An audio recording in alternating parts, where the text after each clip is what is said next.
All right. Welcome, everybody. It is September 5th, 2024, and this is the UBC Certificate in Organizational Coaching info session. And so you should see now a beautiful extended learning branded slide with the title of this info session ahead. Thank you all for joining us. So I want to take a moment just to acknowledge that I'm broadcasting and joining you today from the traditional, ancestral, and unceded territories of the Musqueam people, in particular the Squamish and Tsleil-Waututh nations. I'm not sure how many of you are in your relationship. I like to acknowledge the land.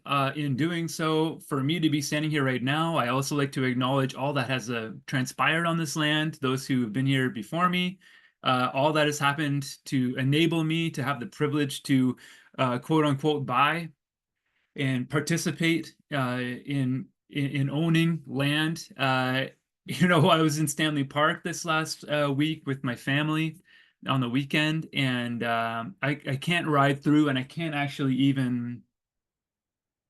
Well, I really enjoy where I live. I can't go outside without also thinking about how this wasn't mine to have. And so with that sense of irony and paradox, I still continue to learn, often much through my children. I'm really grateful for what they're learning in their education at school, and with them, more about the people who lived here before, which I believe numbered about 10,000 at one time, and now is as little as 500 in the Tsleil-Waututh Nation. So with that, so I want to invite you to think about where you're standing right now, what had to have transpired there, acknowledge the land, the self, the people, and also perhaps your own privilege if you're feeling so.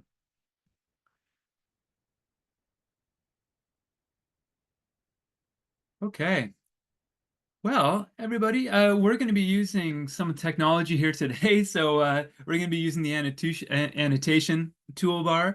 And then also you're welcome to stay off mute, and you're welcome to be on or off camera. That's completely up to you. It's lunchtime for many people on the West Coast here. You can use the chat as well to ask your questions. I'm going to show you another way to also pose your questions about the program that we can upvote, so we can make sure that myself and the people joining us today can prioritize how we answer your questions, and we'll try to answer them in sharing our experiences and our observations and our knowledge. So here's our agenda. We're going to be looking at the certificate in an overview. We'll look at the program elements, the logistics, the application process. As we do that, we're going to answer your questions and describe the program experience from multiple perspectives. Obviously, I can't do that on my own. I'm Brian Taguchi, the program leader. I'm a co-active trained coach, actually. I'm a professional certified coach with the ICF, and an educator by training, and an entrepreneur in other parts of my life. And so I really enjoy this role. I get to really access all those three elements of my career that I've really enjoyed here. I'm joined by a whole crew of people here, so I'm going to ask them to introduce themselves one by one. And as you're listening, listen for people who maybe have some similarities to where you are in terms of how you're, what you're wanting to get out of a program like this, or what has you even researching a program like this at this point. And then also listening for like, hey, well, what might you want to do with this program like this afterwards? I'm going to start with Beth. And so Beth Seed, if Beth, and same questions for everybody. If you can share your name, maybe your role in the program a little bit, what you do, and then what was the unexpected gold or surprise for you in your coach training? Great. Well, I'm Beth Seed. And in terms of this particular program, I hold two hats. I'm the module facilitator, so I'll be with my group from start to finish. And then also I'm going to be, sorry, this group hasn't happened yet. Sorry, I'm going from my next group. So I sometimes wear a mentor coach hat and sometimes a module facilitator. And so apart from UBC, I'm a transformational coach, and I work with embodiment. I lead with the importance of language, mindset, and basically a mission to dismantle beliefs that no longer serve us. So that's kind of my MO. And I pursued the coaching training because I feel like I was looking for a bit more structure. And I also wanted to get my ACC. the accredited coaching certification. And I'd say the gold in my training was a mix of community and individuality. So really being able to show up fully as myself, but also know that I had support within the community itself. So yeah, that's it. That's me. Thank you. Thanks, Beth. All right, we'll go to Siobhan. Hi, everyone. I'm Siobhan.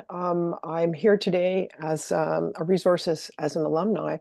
And going forward, I've joined the program team as a module facilitator for the next cohort, and I'm excited to be doing that. I had come into this program as a complete career change for me. I had been in the medtech industry for a very long time, and I'd mentored a number of professionals, all of whom have been successful. But when I entered this program, I think if I were to say what the most shocking thing was I think I can describe it metaphorically. And I moved from looking across the table at someone to joining them on the same side of the table in a partnership role for, deep listening and inquiry and moving them forward as a partner. And I have to say that was a major deconstruction for me and a reconstruction. And I'm pretty happy where I am now. So I'll pass it off to Farhana. Hi, everyone. My name is Farhana Kurumboy, and I was in a prior cohort in the program. It was cohort 13. So I'm considered an alumni, and going forward, I'm going to be an alumni coach in the next cohort that's coming up. I think the program was pretty transformational for me. I had been working in corporate and financial service industries for decades, 30 some years, right? And I was managing teams toward the end of that last decade. And I saw as my teams got bigger and bigger that and having a deep desire to serve my teams, be what I thought in my head was a transformational leader, that I would want to just make my skills more effective. And I joined the coaching program in order to up my skill set as a leader. And it was wonderful seeing the teams that I was managing transform. But as my boss, who's really supportive, saw the power of what I was doing with coaching, my role transformed into something where I was taking on special projects and actually coaching the leadership of her division. And through that, I had a bit of an epiphany saying, like, I think coaching is actually my purpose. It's my real goal here. And so just in the last 4 months, I'm not with corporate anymore, and I'm making a go of starting my own practice and becoming a coach full time. So that was a bit of a surprise, lovely surprise that came out of the program. And Brian, you want me to pass it off to Jens? Let's go to Jens. All right. Hey, everyone. I'm Jens. I am a learner in the current cohort. So we started our cohort in January, just about to start our second term, or rather we have started our second term. I am, in my other life, I'm an educational consultant and have facilitated teaching, learning, professional development workshops for probably 12, 13 years by now. My background's in biomedical research. So I have a PhD in biomedical research. And so for me, what I always enjoyed in facilitating was sort of interacting, working closely together with people in one-on-one settings. And what I did was a lot of what I did was coaching. And that's what I enjoyed. And I decided to take on the coach training to, well, really formalize my coaching skills, and with the goal to first be an internal coach at UBC and slowly build up a coaching practice on my own. What was really unexpected to me was that affirmative piece from the coaching. So a lot of what I've learned in the first term aligned really well with my own reflections about facilitation, about being with people, about coaching people. So it really helped me gain a foundation that I can lean on now as a coach. So before, I was often sort of questioning, who am I as a biomedical researcher, facilitating workshops and training people on how to teach. And so that is completely gone now, because I did see that there is a lot out there that is kind of aligned with my own learning. And so that's really unexpected gold. And yeah, all right. So I'm going to pass it over to Megan. Hi, everyone. I am Megan, and I am with Jens in this current cohort. I have a few decades of human resources experience. I'm a human resources professional and was looking for a way to have some additional impact in terms of helping people unlock their potential.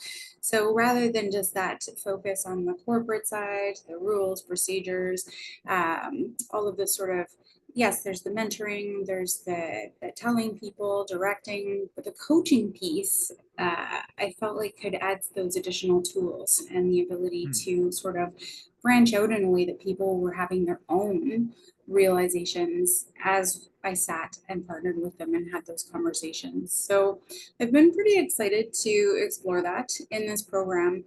And the thing that I would say is most unexpected for me, and it was really interesting, and was the amount of self-reflection that doing this program or this course requires, and how well we need to know ourselves in order to really step out there and do that work with other individuals. So that's been a great surprise for me. Thank you. Thanks, Megan. Yeah, wonderful. Thanks for sharing all your perspectives, what's going on for you with your roles, what you've noticed during the program. We've heard a little bit about after the program. I'll share that similar to some of you, the highlight for me or unexpected thing was was being able to self-manage much better. And actually reflective practice is a core competency of coaching, and then you'll see it in this program too. We're always asking for feedback. We're wanting to know how to do this better. We try to iterate as quickly as we can. And you're going to find people who've been doing this program as instructors for years, and they still approach with the like, oh, okay, what are we learning here? And I feel like I've just learned more again about each of you with your introduction. So thank you very much for those. We'll hear more from this crew, this group, as we go through. So I'm gonna make sure I can move here. All right, this is where I want to be. Your turn. So what I'm going to ask you to do is to annotate this slide. I'm wondering which resources have you had a chance to access so far. This just gives us a bit of a reference point, and also it tells you where some of the better resources are to learn a little bit more about the program. So if you are looking at the screen I'm sharing right now, you should see a view options somewhere on your screen there, and if you click on that, you should see the ability to annotate. Now you can annotate with whatever you've got. Some people have check marks, some people will draw, some people will write text, that kind of thing. And so yeah, just put a mark somewhere near where you've done your research. Was it the website, which was newly launched again back in the spring? Was it a previous info webinar? And you'll notice some of the content from here, but the voices in that webinar will be different. If you want to hear some more perspectives, I invite you to go do that.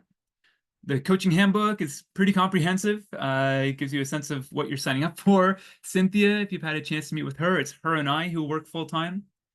Okay, yeah, thanks. If you can't annotate, feel free to use the chat. Sometimes if you're on a mobile device, the annotating is not really possible for you. So use the chat if that's the case for you. And then also program team and alumni, if you've had a chance to connect with some folks there, they would give you a really good idea of what you could expect. All right, I'm gonna give just another moment. Oh yeah, thanks, Beth. So I think Beth just put a link into the one of our previous webinars that we've done. All right, well, hey, we'll take this as warm up. So you can pause right there. I'm going to erase these, and then we're going to try this again on another page. So just hold on for a moment. And let's learn a little bit more about you. So you heard some of the main reasons why people come to the program. These are our observations. People want to develop practitioner level coaching competencies. That's what this program is. It's not weekend PD. It's not 2 or 3 hours. It's not just a bit more active listening. It's the being and doing of coaching, and the being part is what takes the most work. Growing my professional network and community. We do treat this like a learning community, and you're invited to participate fully. There's a system here that doesn't know you. You can bring whatever you want to it. It's kind of primed to enable you to flourish, which is kind of cool at this point in many people's careers.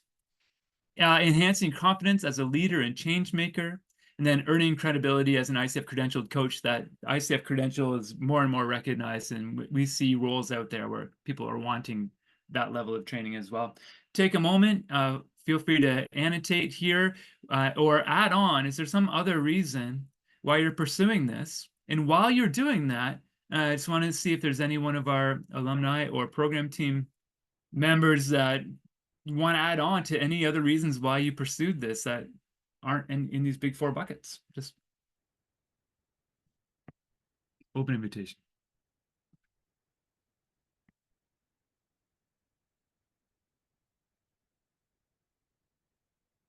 All right, I see some things coming in the chat. I'll just read some things. So yeah, if you can't annotate, thank you for using the chat.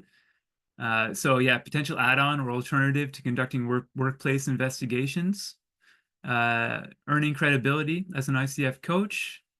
You know, it used to be like people tended to fall into more like 1 or 2 of these buckets, but now it seems like people are kind of like evenly, you know, wanting almost a little bit of each bucket. Is what we've noticed in the last couple of years. Yeah, organizational development, enhancing your leadership competencies, team-based coaching. Yeah, like getting into the complexity of coaching. So in this program, we'll be looking at the one-on-one, that core competency coaching, but we'll also be looking at what happens when you fan that out into the complexity of working with groups and teams within organizations over extended periods of time. That's what term 2 is all about. Yeah, combining your previous experience and your passion for equity and inclusion and instructing. And for those of you who are wanting to have more diverse cultures, so actually, does anybody here of our panel, how have you noticed that this coaching supports EDI conversation and basically diversity and inclusion in general? Any observations from you? And then we'll move on from this slide. I would throw out there that it provides a heightened awareness. You know, sometimes we get a bit complacent and lazy in our colonial way of thinking, and it's made me hyper aware. Yeah. Yeah, we run into that quite a bit, right? And we because we're looking at the system so much, we are often like becoming aware of some of those blind spots or some of those patterns. And man, like there's lots. We're all in these systems. Thanks for that. I'm going to erase these for now. Thanks for your annotations. And I'm going to get into a little bit more of the program material. Now, you probably have some questions, and I told you I was going to provide you a better way to ask questions. I'm going to show it to you briefly. So this is called Flinga. It's very low tech, which is nice. If you have a question, you can put it up here where it says message. You can put your question in there. You can choose a different color sticky if you like. If you send it, it sends it up onto the board here. We're going to sort these by most liked first. So if you like my question, then you can just click the heart. Okay, so what helps is if people are able to put a question up there. Now, just so you know, if you click on someone else's question, you can actually type over it. So try not to do that. Just try to like. But if you see a question that's similar to yours, maybe just like it instead of you know, adding another question, so we can make sure that we prioritize what we need to there. Okay, so that's Flinga. I'm going to remove this one. I'll just throw it in the trash. If you have any questions, take a look at that. And then, yeah, panelists with me, if you can also monitor this. And as we're answering some of the questions, if you see something you can grab onto in the Flinga, be clear about the one that you're addressing and feel free to address it in there. Does that work for everybody? Awesome. Okay, so I'm gonna go briefly, like the overview. I'm gonna go from the big picture on down to the specifics of the program. Some people are wondering why organizational coaching. Well, this is getting to be a bit of a dated report now, but what it's basically saying is like work has changed. Okay, this idea of a deliberately developmental organization was a fringe idea. The idea that people could go to work and develop at the same time was not popular even 5 years ago. And now, especially with the pandemic, that's what people expect. Okay, people want to go to work. They want to be seen as a whole person. They want to develop there, and they want to do good work. All right, and organizations have also realized that coaching is an excellent learning methodology to attract talent, to retain talent, to develop talent. And obviously, whenever big organizations figure this out, they want to invest in it. And mark my words, 5 years from now, every team will have a coach. It's already moving in that direction. Coaching is moving out of the fringe. Our goal with the program is really to continue with the professionalization of coaching and ensuring that we have core competencies that are not something else, right? We have consultants and we have advisors and we have mentors. We can let them do their thing and we'll do coaching. The other thing too is, work environment has changed. Teams are working on complex issues, not individuals. Hero CEOs, they're not around as much anymore. And so we've got these complex organizations that are multi-generational, and people have to learn how to collaborate. And coaching has been an excellent methodology to support equity, diversity, and inclusion, and then also to support development and have development conversations and help with the adaptive abilities of the people who are there.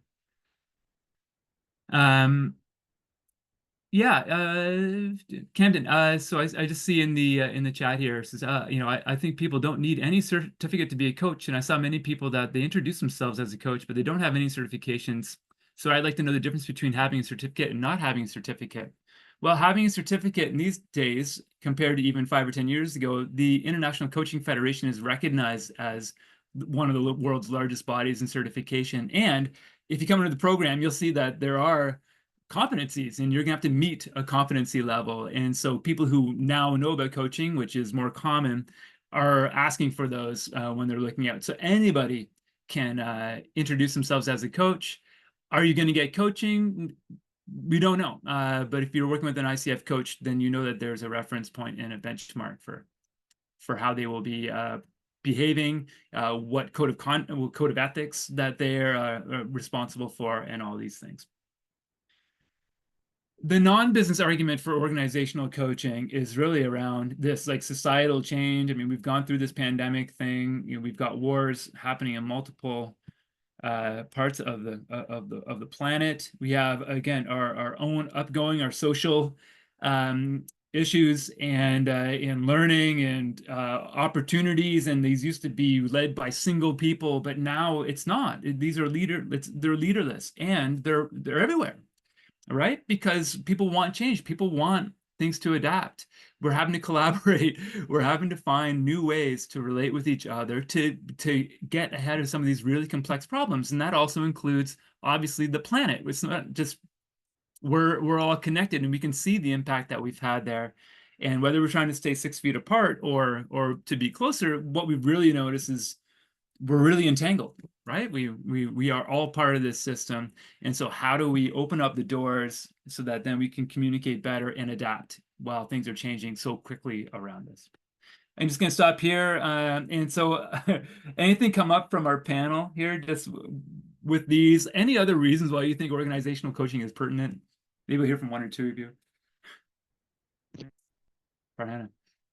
I think, and I saw it firsthand when I was working in corporate, that notion that you talked about, where employees have a different expectation. They want to be seen and heard. They want their the value that they bring to the organization to be noticed and brought forth. They want to develop, and the reception that our group had as a result of me going into that role and being more of a coach to the leadership team, and also doing a lot of coaching at the organizational level. So like the executive team, bringing them together, figuring out what it is that we wanted to do go forward, what our vision and our mission was, and having that ability for the coach role to make it such a big impact. I did see it firsthand. And a lot of that was also the issues that you talked about with COVID and people working from home and going back into the office a few days a week, and the challenges that brings, how that ties into being able to actually execute on our mission and vision. I loved being in that role in order to be able to bring everybody together, but I think I did see firsthand the benefit of having that type of thoughtful execution of the leadership within the organization that I was in. So everything you talked about here resonated with me. Thanks, Ron. Right. Thank you for that. Yeah, so feel free to take any pieces of that and think back to your own situation. What are you noticing where coaching might be a little bit more helpful? Integration in the program is really important, knowing where you have opportunities to apply what you learn in the program. That's something we would talk about in the applicant call. So you might be wondering what we're offering, and I see that there's a question in Flingus saying, hey, what would you say is the #1 learning objective of this program? If I was to put it just really frankly, it's actually being a coach. Doing a coach, you can do coach-like things. The being of the coach sets up a different container, it sets up a different relationship, sets up a different way that you show up in certain places that, frankly, is probably the highest leverage that people notice. And a couple years out of the program, it becomes really obvious because you've been operating a little differently for a couple years now, and people really start to pick up on it, and new things become possible, I guess, is what I'm saying. It's people think, oh, it's soft work, but it's not. It's actually quite hard. What we're offering here, it's a 160-hour immersive developmental experience extending core competency development beyond one-on-one coaching. That includes individual, group, and team coaching, theory, frameworks, and practice in the context of organizational systems. So organizational systems is a context. It's not, I'm going to go be an organizational coach and I always coach the whole organization. That's not really how it works. It's like you would know how to work with an individual, group, or team within an organization and understand how to serve that organization and the people that you're working with, because we take a systemic lens, a systemic approach to a lot of what we do here. So you could go to a one-on-one, a level 2 that just focuses on core competencies, just on that one-on-one level platform. And that's great. Sometimes it doesn't require much beyond, and we're always looking beyond here.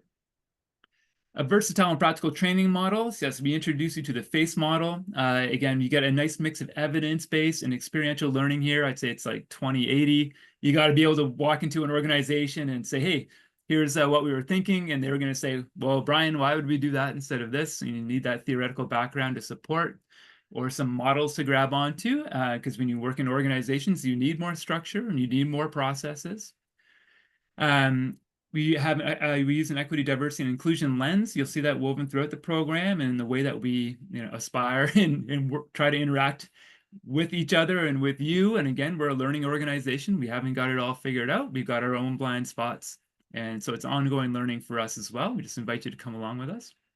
We use an inquiry and appreciative approach. And then also, you'll be invited to create your own personal coaching philosophy.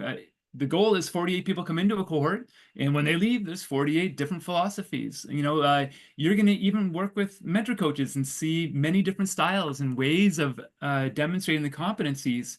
And you're going to have to actually sometimes feel like you need to pick. And some parts you may take in use, and other parts you may say, oh, I'm just going to leave that. That's not for me, or it's not for me right now. And you might come back to it. But we're kind of Buddhist in that way in the program. You're really at choice here. And that's different than us spoon feeding you a model and saying, this is coaching. This is right. That's wrong.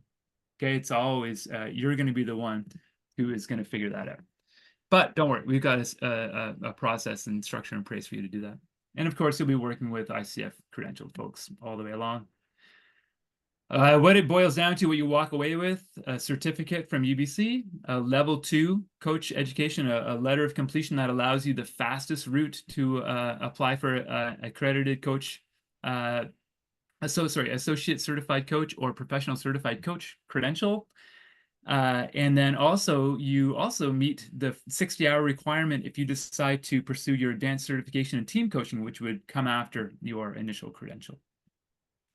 So there's some nuts and bolts there. You can always reach out for more information, Cynthia or myself, or look at the program handbook. It's all laid out there. But I want to hand it over to Beth now so she can talk a little bit more about these next few slides.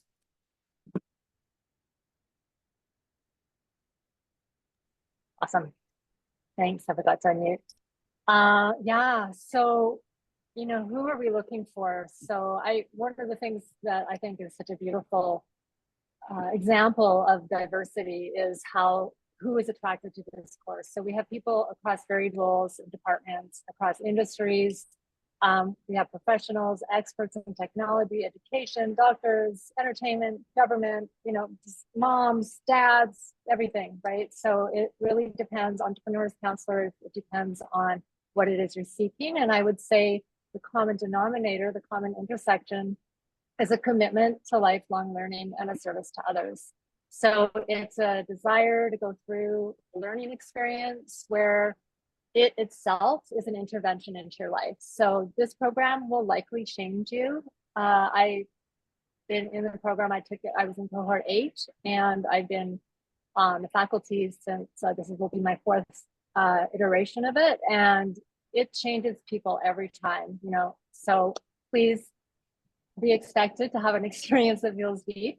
And the one thing that I would say is there's no prior expectations of how you show up other than with curiosity. So I invite each of you to take your professional hats off and step into the room in that essence.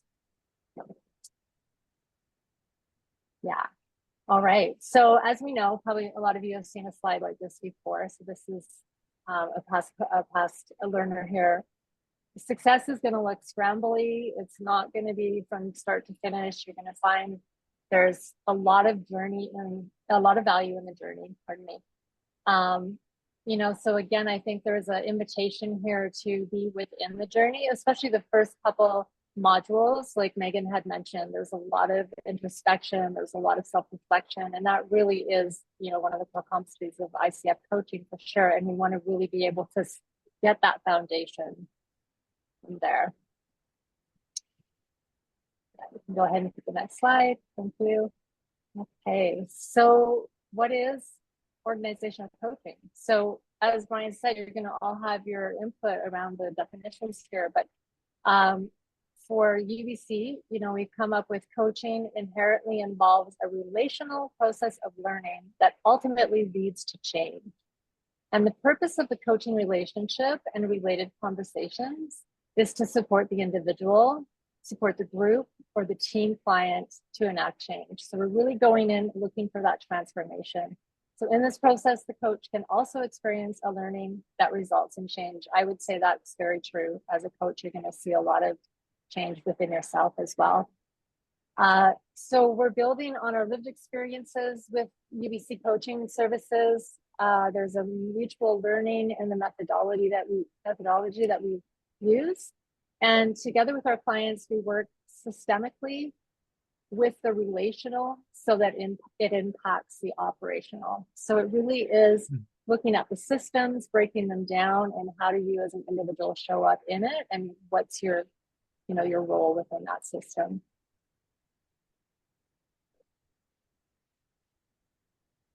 Yeah, and who are we? So again, we've talked a lot about diversity today, and I think it's just a beautiful example of the backgrounds that people are coming from. You know, there's people that have academic credentials in psychology, neuroscience, education, organizational development, adult education, faculty members, HR consultants, business owners, coaches, etc. Right? So the mentor coaches here have been really trained to show up in this program, to teach the program, but they're also bringing in their own flavor as well, as Brian mentioned. So everyone's taken some sort of a coaching training program, whether it's been the UBC COC or from another organization.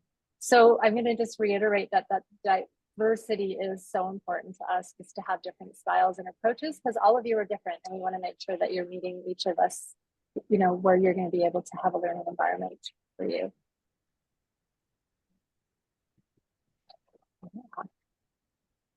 All right. Thanks, Beth. Actually, while we're on this slide, Yeah. we'll ask our panel here. Yeah. What was it? I mean, so you work with a number of different mentor coaches over the course of the program. And so like for you, what's that been like for you in terms of how it's helped you develop your philosophy or your practice? I'd love to hear from one of you who maybe is an alumni, and maybe from one of you who is currently in it right now, because you're in it. I mean, I can speak to being in the program right now. It's been a fantastic opportunity to explore different perspectives, insights, because every single person is different. And so the way that they approach coaching, what they think it's about it's been a fantastic opportunity just to go through that so that I can start to build on who I want to be as a coach, if that makes sense. Thanks, Megan. And just out of curiosity, sometimes does it feel like you get information or feedback from the mentor coaches that almost seems like it might be conflicting? It can, yeah. And then, so honestly, if that happens, just sort of bringing it up as a question mark when interacting with people and getting their take and having that sort of back and forth, I think is a great opportunity for us to challenge some of the assumptions that we may have. And that's all of us, right? You made a comment earlier, Brian, about everyone wanting to learn and grow. And that's true of the mentor coaches and the people as well. So it's everyone has been really open to that in these conversations, which has been wonderful.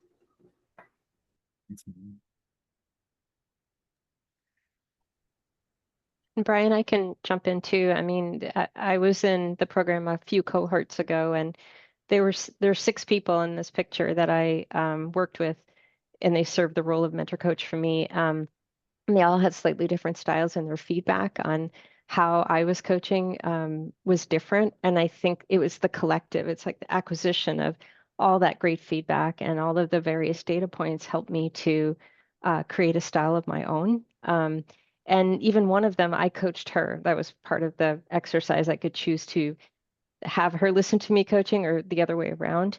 And to coach her as a seasoned coach was, again, it was really transformative to be able to do that and have her come back with the feedback that was so, it was positive and also so constructive. And so I think having this wide array of mentor coaches is beneficial for that reason. It does help you form your own concepts and get your own footing in the kind of coach that you want to be.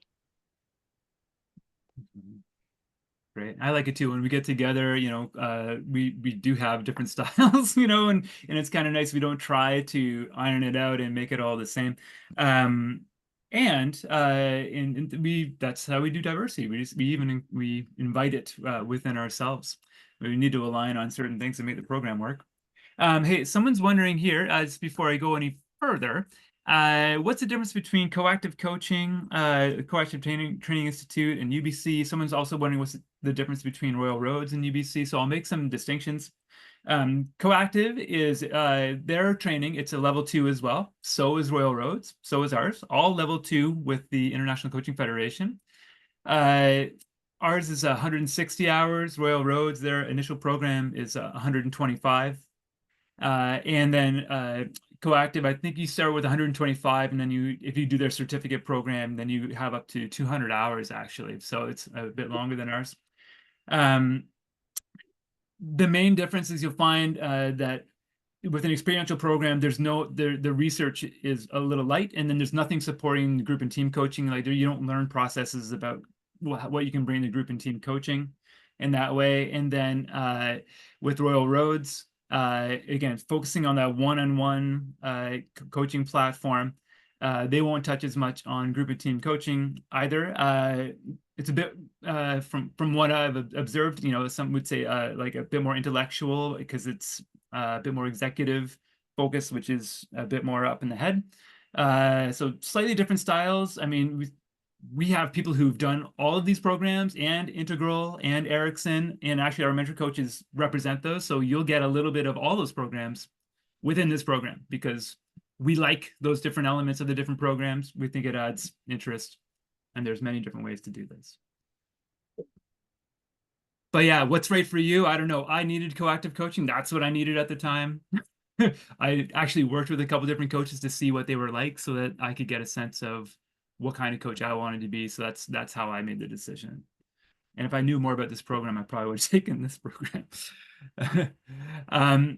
Let's move on from here. I'm going to get some more information about the program. This is all online. You can find it there. But what you're signing up for is it's 100% online. We do over half of the program synchronously, which means live. And that's an ICF criteria for the level 2. This happens over 8 months. For cohort 18, we take a 3-month break between the middle of May and the middle of August because everybody needs a break at that time of year. we say, you know, it's part-time, 8 to 12 hours per week. Some people would probably say we should be saying 12 to 15 hours per week. It really depends on how you approach this, the boundaries you put onto it, and then are you really carving out that time? Because I think sometimes people think, oh, I can get it done a little bit less, and they might carve out 4 or 5 hours per week, and then it actually takes 8 or 10, and then it's hard to fit it in. Okay, and other people will plan for 12, but then they go down all the rabbit holes, and you can spend easily 24 hours on this if you want. So know yourself, know your boundaries, know how you work, and you know, varies quite a lot for people. We have these mandatory online learning intensives. So these dates, you know, we're asking you to join us for full days. And again, that's part of the ICF criteria for this level 2 program. And on those days, by the way, we really flip the classroom. You'll do your reading up first, and then in anything theoretical, and then we use the time together to be active, be practical, to get practicing. And there's not a lot of lecture, lots of activity. Really fun. And that's where you'll be working with many mentor coaches. There's often, you know, 20, 15, or 20 program team members who are there. That's including alumni coaches and instructors, you know, participating with you in the activities. It's really fun. The cohort's 48 big. I've mentioned that already. We've got these live learning intensive days. You'll do 6 online modules, and then kind of woven in with those, you'll do the coaching practicum, which includes short and long-term coaching. In term 1, we say coach each other in the cohort. It's a nice way to build community and just to get practicing. It's easy to set up. Coach and be coached. It's lovely. In term 2, we say don't do that anymore. You're all complicit. Everyone's got topic fatigue. You're all helping each other out. Go coach people out in the world. That's the real goal of the program. And so you have to go through the struggles of finding clients in term 2. It forces you to talk about coaching. It forces you to listen to how people understand what coaching is. It's a really important way to connect your understanding of coaching with the world. And it also takes time to educate and build those relationships to get into a coaching relationship. So that's something I often raise for people, saying don't underestimate how long it may take to find clients. And so we say just start thinking about who you might reach out to pretty early on for term 2. It's doable, you know, and what we were trying to do is avoid you not having clients, and then it just adds compression and adds a little bit of, you know, probably unnecessary stress that you can probably avoid just by starting a bit earlier, which sometimes it's hard because that imposter is sitting there going, you haven't finished the program yet. You're not a coach yet. Why are you acting like one? And you get to practice in public and work your way through that. From personal experience, it doesn't get easier afterward because your brain still will be like, I'm not a coach yet, even when you're done the program. Maybe 2 years? I don't know. What would you say, panel? How long does it take for your identity to catch up with your experience in education? Depends on who I'm coaching. Yeah. Right. So we've got one-on-one mentor coach calls and audit calls. We were mentioning those a little bit in the last slide. There's peer coaching triangles. So that's you and 2 other cohort members forming like a parallel learning community to support each other throughout the program. Really, it's actually a mirror of a group coaching, how you would set that up if you were to be group coaching as well. And then there's the organizational coaching project, which is at the end of term 2. You are actually working in a team of 4 or 5 cohort members, and you're working with a real client, a team of 5 to 15 people out in the world. And it's a 8 to 10 week engagement. And we're just getting into that right now with Megan and Jens's cohort. Anything that you would want to highlight from any of these pieces I just talked about, panel, for people to think about? What's easy to do, what you found tough, any kind of tips for success actually that come up for you as I mentioned these things? It's a quick one that it was a surprise to me how much interaction we are expected to be involved in. And so if I thought that it was going to be, you know, you talked about the mental training more up here, no, like it's very practical based, and that engagement is full on, which is great. Just if it's unexpected, know that the energy that needs to be provided to this program is significant from that perspective in the best way possible. I would like to add the need for you to come into this as a humble learner. Because many people, I mean, at this stage of our careers, we're pretty darn successful at what we do. But this is so different, and you're learning, and you're back to being that learner again, and you're going to mess up, and it's sometimes uncomfortable, and you kind of have to get over that. The other thing of note is that this really is a community, a cohort. Your cohort becomes your community, and many of the people that I interact with regularly now are from my peeps in the COC program, and they're very valuable parts of my life. And Brian, I would add, bring your organizational skills and schedule as early as possible. The more you're on top of the material that comes at you pretty quickly, and stay organized, the better you'll be able to really absorb the learning and make the best of your cohort. And finally, I would say if you need help, your cohort's there, everybody's willing to help, but asking for help is also a good tool to have for success. Thanks. Yeah, there's usually actually about 32 of us supporting a cohort of 48. And so there's always someone to reach out to. One of my questions in the application, in the applicant call is going to be, hey, do you have the resources? This is literally the question. Resources,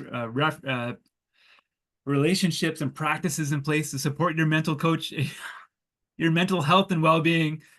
And most people, you know, before the pandemic, it was like, oh, I don't know. After the pandemic, yes, I've got that figured out. And really, there's so much reflective learning. We want to know if it's 2 o'clock on a Sunday morning that you're okay. And then, you know, you've got a huge team here that can support you. I want to address one of the questions that's in here. People are wondering, does this teach us about how to set up a business in coaching? This is about the being and doing of coaching. However, we know that that is one of the goals that people often have. And so we do hold sessions more in the second term when you're starting, when in the first term, it's really like, oh, what am I getting into and what am I learning? And you're getting into it. In the second term, you start to think, oh, what am I going to do afterwards? And starting to put that together. And so we do focus on that towards the end of the program. It's not a big focus, but there's also a lot of people in the program who have started businesses, and they're available for you to tap the shoulder on and say like, hey, I'm thinking about this. And you'll find that that's a way to learn about starting your business. But we do a few sessions on it, but we're mostly focused on partnering with you to get you to the level where you're demonstrating the PCC level competencies. Okay, which brings me to the last point or the point around learning. If you want the ICF competencies to bend around and just support your existing way of coaching, then don't do this program. Okay, your way of coaching right now is probably great. You've probably been really successful, and there's the competencies as well. And that's what we're partnering with you to do, is to demonstrate those. And so it might be a shift in style for you. And so you can expect that. It doesn't work well if it's like, oh, I'm already coaching, I just want to formalize and just check these boxes, and you're going to find it probably not a match in this one. Oh, this picture is just to show you, I mean, you'll work in different groups in formations quite a bit. So you'll get to learn and meet lots of people in the program in lots of different ways. So it's back to the learning community point. And when our job is to get information to you, to help you schedule early, and your job is to, if you don't have clarity, you ask and we respond. So when we do that, there's flexibility in the system. Things are going to happen. Like it's the day-to-day things we want to make sure you can handle, but the not day-to-day things, the life events that come in and really disrupt your life, you just talk to us, we figure it out. Okay. It happens to us, and happens every cohort. People go through stuff. A year is a long time. This is the schedule. It's available on the website, and you can download it. But if you want to get a sense of what you need to put into your calendar, Beth has put the direct links into the chat, so you can find that. And then again, this is, you know, what's interesting in this call, you've got a panel here. These panelists haven't even necessarily met each other before this call, but you can hear some of the familiarity among them. And I think this is one of the things that people are always surprised about. Peer coaching triangles will continue to meet after the program's done.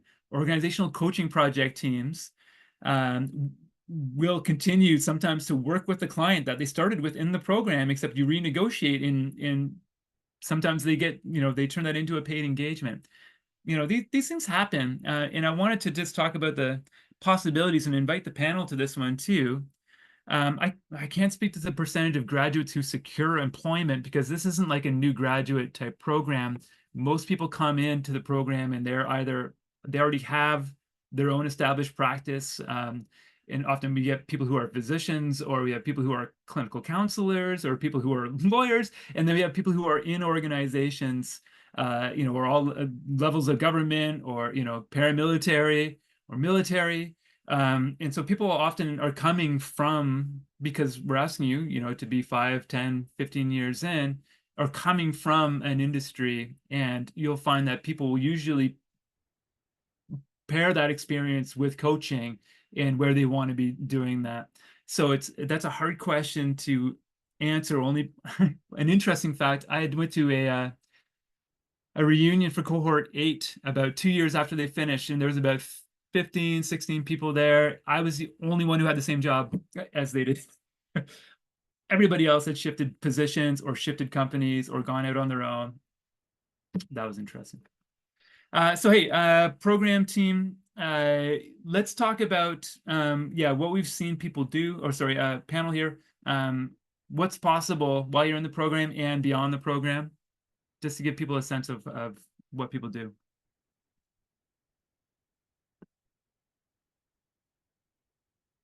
Do you want to clarify that question, Brian? Yeah, so In terms of what? Yeah, so I'm speaking to this question on Fling that says, can you elaborate on what the job options are with this, or what the career possibilities are? Right.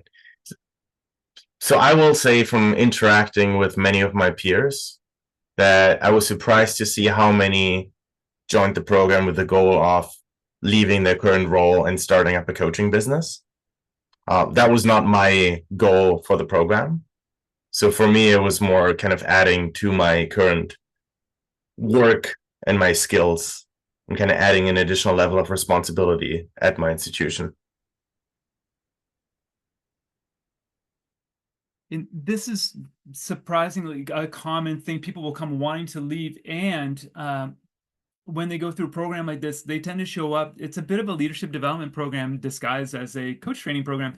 They show up differently, and then all of a sudden new opportunities are showing up internally for them. That happened to me. I was an advisor. I was working at a business school, and I was doing, I was called a career coach, but I had no training in coaching. I went and got trained as a coach. And before the training, I was burning out, had all these resources, people, lots of advice, and people wouldn't do it. And I was pulling my hair out, and I was giving my best, and I was carrying all their problems. And then when I learned how to do it as a coach, sustainability, my ability, like people did more for themselves, and then new opportunities emerged, like this one. This was not on the radar before coaching for me. Anybody else? Farhana, you had a similar story to this in your introduction. Yeah, I went from, risk management and compliance and managing like global teams to it morphed into I was the coach for the executive level, just because my team benefited so much from the change in culture. And not only doing like special projects and coaching, but also DE&I work, workshops, and that infused all of my coaching skills into it. And now, I mean, I'm at the ground level of starting a business, but I'll get all kinds of interesting stuff come my way. Some of it's pro bono, some of it's not, but I'll get offers to do things definitely in a coaching space for different purposes. So it's as long as I stay open, it's interesting to see the stuff that comes in. So from one more, and then we'll move on. Yeah, Megan. It's just a quick comment on, the ability to do some market research and looking at some of the postings that are coming out recently, even in the organizational design space for HR. A lot of those are shifting to that coaching focus that Brian was mentioning earlier. So you can see it if you do a hunt online, that the validity of having that certification or that skill set is it's definitely showing up more and more, similar to what HR did like 15 years ago with the same idea, a certification, and people were like, I don't know, is that meaningful? And then yes, absolutely, when you have that rigor and stuff behind it, that you'll see through this program and through the ICF competencies. So it's out there, the jobs are out there. They are. And even for jobs that don't have coaching in them, if you are also bringing that, people understand what that means for the communication and collaboration of the team you're joining. So it has a bunch of other unwritten value attached to it. And I think people, we've had actually multiple people do the program, and then their organizations have realized what the benefit is for them, because work is always the first one to benefit, probably also your home life too. And they've retroactively supported their training. So they paid for the tuition after they were done the program. That's happened on more than one occasion. So not the norm necessarily, but that's it. Somebody was wondering about UBC tuition waivers. You can apply them here. So if you're a UBC person, you can apply those definitely here. I'm going to get to applicant criteria just real quick so everyone knows what we're looking for. Yeah, we're looking for undergraduate degree or proficient or equivalent experience, usually 5 years-ish. You're joining a cohort where probably the average experience is 15 to 20 years, 25 sometimes. And so what makes the cohort rich is everybody bringing in their lived experiences and building off of that and learning from each other there. So if you're kind of fresh out of school and haven't had a chance to do some of that yet, we're asking you to spend a bit of time out there in the trenches in whatever role you're in. It's just great. Working with an ICF credentialed coach, that's a requirement. It's a practitioner level program. It makes sense for you to have the experience of being a client to see if there's a benefit for you, so that then you can know whether or not you want to have that role working with other people. Okay, just like any other, if you're going to go to accounting, you wouldn't just kind of go in there blindly. You'd probably sit down with an accountant and maybe, figure out what that's like. In the applicant call, we just make sure your expectations match up with what the program can deliver. And then again, I ask about your support network, and then we're looking for people who are wanting to learn. We're not looking for people who are looking to confirm. We're looking for people who want to learn and might struggle with it, and that's okay. Like, fight, the new ideas. Actually, Jens, I was wondering, because you come from a strong facilitation, there's so much overlap with coaching. We see the same thing people who come from a counseling background coming to coaching. Like, it's hard to figure out the boundaries. I was wondering if you just had anything you wanted to share about that experience.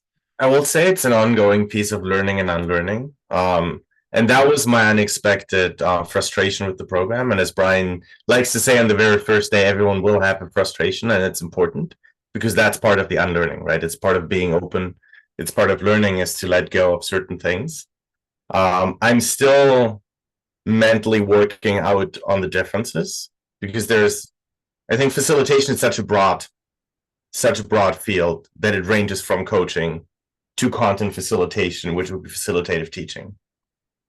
But I will say that I came in expecting to learn a whole set of new skills, and I affirmed a whole set of skills and learned a whole set of ways of being that probably changed me as a person more so than I expected. Which, going back to what you said before about showing up personally, it changed how I show up with my family, right? So that it kind of transcends the professional to the personal. So that was a surprise to me. Thanks for sharing that, Jens. Appreciate that. I know people need to walk away because we're at the top of the hour. Jens, I'm really glad we got to share that. The following information is available on the website. We need letters of intent, a resume, a couple reference letters. Successful applicant process is basically you submit and we do an applicant call. All right, and if we agree that this works for you, then and it works for us, then usually it's a go. And then the tips for success, you've heard a bunch of these today. We've covered pretty much all of them. And we've covered also tips for success with respect to learning as well. If you need to sell this to your employer, go to page 5 of the handbook. And then finally, we're accepting applications for cohort 18 starting in January, so you can go to the website there. And if you have any questions, reach out to Cynthia and myself. It's the two of us behind the curtain at UBC. We're the only full-time salary people. Everyone else contracts in. Thank you for your time. Thanks to the panel for everything that you shared today. I want to invite anyone who has questions that have not been answered to stick around. I'm going to turn the recording off right now, and so you'll have the opportunity to ask and not be on recording. So if you want to ask, feel free to hang out. The panel, I know some of you have places to go, and so thank you. And if you want to hang out and can't hang out, you're welcome to. So enjoy the recording, and we'll be in touch. Thank you.